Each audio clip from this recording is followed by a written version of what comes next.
Our special segment, Michelle Martinko. Imagine, she was 18. She was returning from a choral banquet, and she goes to the mall to pick up a coat. And while she's there, she's in the family car. Fast forward, the family learns at 4 a.m. she was found stabbed to death in that family car. Not just stabbed to death, but brutally murdered. At least 8 stab wounds, including to the body and face, and there were defensive wounds indicating that, yes, she did try to fight back. There's a picture of her. 18 years old. This was 39 years ago. It has been a cold case. There's been no defendant named in this case previously. Just this Wednesday, almost 39 years to the day, a defendant's been arrested. Finally, will there be justice for the family? Let's talk about why he has been arrested. Jerry Lynn Burns, he was arrested at work. The only reason we know at this point in time that he's been arrested is because of DNA evidence. His DNA was found at the scene. Now, he denies involvement in the crime, but he doesn't give, I should say, a plausible explanation for why in the world his DNA would have been found at the scene. I'm very happy to have Brian, our defense attorney, still with us, but Joe Scott Morgan, forensics expert, is with us. Let's talk about the nature of this crime and the linking of the DNA of this defendant to this crime 39 years later. First of all, are you surprised that DNA technology today could link a person to the scene of the crime 39 years later? Yes and no.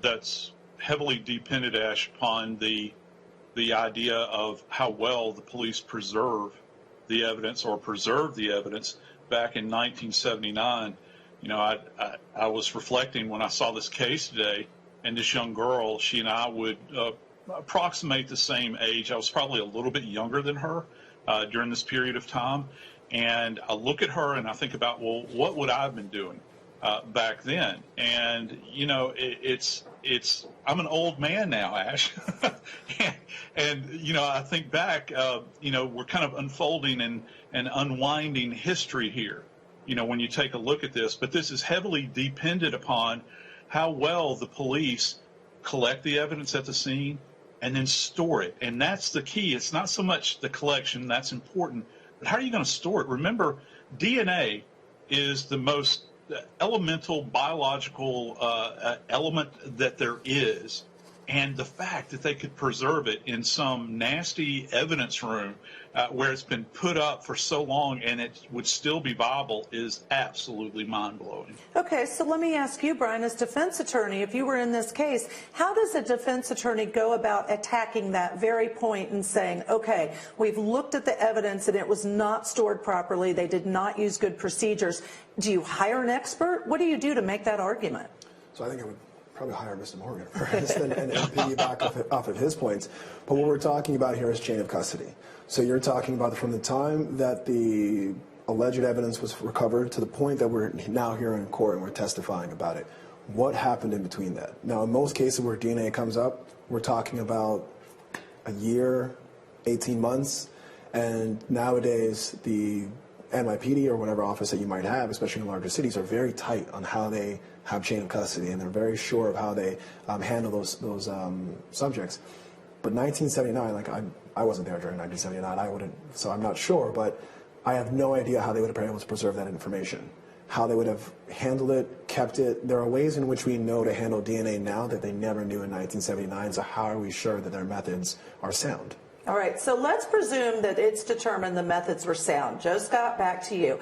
After that first obstacle is overcome, is technology good enough today to look at DNA and identify beyond a reasonable doubt that it was that person's DNA 39 years ago? Yeah, going back to the analogy that I talked about, all those years ago with myself, though that might have been my 14 or 15-year-old self, myself is still the same. I've changed on the outside. I've grown older. But my DNA code has not changed. And that they have taken this and captured this small amount of biological evidence and tied it back to a specific person. The numbers alone are mind-blowing. When you talk about process of elimination, utilizing DNA, Ashley, we're talking, we talk about in terms of billions and trillions and quadrillions and that sort of thing. And that's why it is such it's such a daunting task for the defense to defeat DNA. You think about some of the other practices out there in forensics, and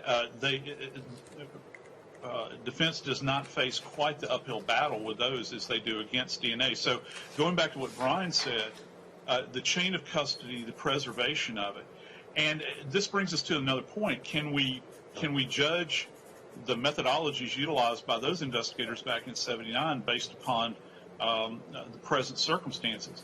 Well, it's not that the DNA has been altered at all. It's still the same biological sample.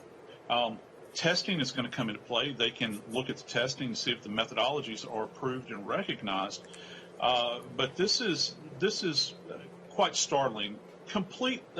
When you compare it also to a lot of the cases that we're seeing that are coming up now in where we're using DNA ancestry databases and this sort of thing, and that's what leaves me scratching my head about this. Well, how did they get back to that guy? Okay, so how did they get back to that guy? Let's look. There's a document that we have here on Law and Crime. It's been on the screen. But on that, if you take a look at that, it talks about the phenotype report. Now, that language may not mean much to me, but I guarantee as a forensics expert it does to you. Does that report give you any more confidence and cause you not to scratch your head about how they've reached this defendant? Yeah, phenotyping is unique in the sense that what you're doing is, with phenotyping, they can predict things like even skin color or skin tone. They can kind of fine-tune this thing down to that point. They can talk about eye color. They can talk about places of origin. We've seen this in, like, for instance, for those in the audience that haven't seen it, if you take a look at, for instance, like the documentary about Richard III that was murdered, hundreds and hundreds of years ago, they recovered his skeleton. Part of what they did was phenotyping with him, and it gives specific details about these individuals. And now we're putting a finer point on this. Moving forward, the technology is even further enhanced. And, it brings us to that point. How did they get the sample in the first place? From what point did it originate? Now, one of the things that I read that I found quite curious was that in one of the documents it stated that they had kind of, stealthily gathered a bit of his DNA. So I'm wondering, why would they apply stealth to this? What put them onto him in the first place to get a specific sample? And the only thing I can think of is that they initiated something vis-a-vis phenotyping. Maybe they used one of the genetic databases going back, and this is commonly what is referred to as biogeographical profiling, where you set a profile based upon the biology as well as the geography, because even our environment plays into our DNA, and so that kind of narrows it down. And then they zero in on one subject. And then they go in, stealthily take a sample of his DNA, and then match it against that sample that they took from the scene all those many years ago, Ashley. All right, so briefly, Joe Scott, because we're going to be wrapping up today's special segment, but you sound skeptical. Do you think that you're going to get enough answers to convince you that this is this defendant's blood that was found at the scene 39 years ago?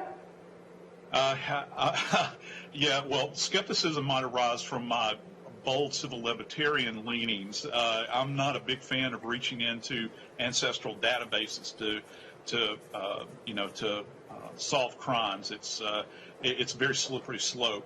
But yeah, I think that it's going to be. I think they'll be able to lock it down very tightly.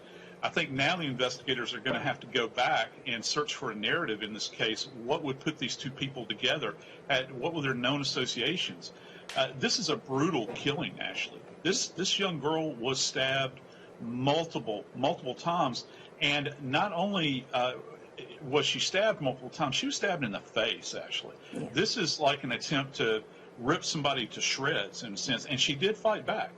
But what happens in many of these cases, and a lot of our audience members know that because they watch this show, is that people have defensive wounds. Well, people have defensive wounds, but also perpetrators. Perpetrators sustain injuries, and they can have cuts, and that leads to a dripping of blood many times. So That's what I'm thinking. That's where I believe they may have harvested this this biological sample from. All right. Well, I appreciate all your expertise. It's always great to have you. And we have breaking news. You will all want to tune in at 5 o'clock today. Aaron Keller on the Daily Debrief, because the Cedar Rapids police chief is going to be on Law and Crime about this very case. You will not want to miss that. And it may very well answer some of the questions that have been raised today by our forensics expert, Joe Scott Morgan. We are going to take a short break. When we come back, we'll be returning to Texas versus Cody Lott and the testimony of the victim in that case.